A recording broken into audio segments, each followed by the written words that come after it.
Autoridades municipales de Asunción presentaron y pusieron en ejecución una campaña de inclusión para personas con discapacidad. Consiste en llegar a acuerdos con locales gastronómicos para que incluyan el sistema braille en las cartas de menús de los locales gastronómicos de la capital. A ver, vamos a ver, ¿qué puede ser? Puede ser una de mozzarella y ahí explica que, mira, salsa tarantela, mozzarella, aceitunas. Mire. Y uno puede ver si es...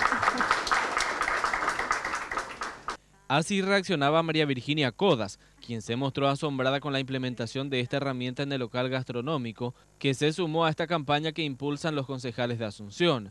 Ella dijo que su sueño era tener esta posibilidad de elegir por sí solas las comidas que más le gusta. Yo, como le comentaba a unos compañeros, yo cuando estudiaba afuera y veía esto en los lugares,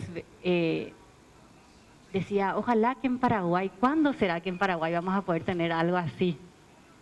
Entonces ahora ver que es una realidad es algo que realmente es muy emocionante y espero que que otras empresas se unan porque eso es inclusión.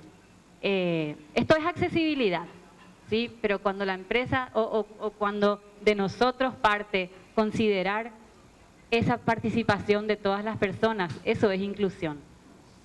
Por su parte, el concejal Ireneo Román, quien dirige la Comisión de la Atención para Discapacidad en la Junta Municipal, dio una pequeña reflexión al público presente.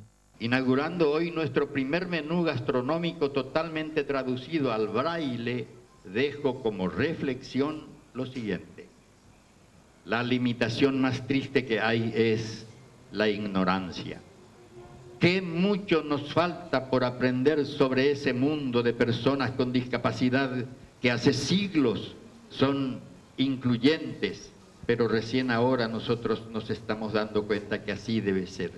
Ellos con nosotros, nosotros con ellos.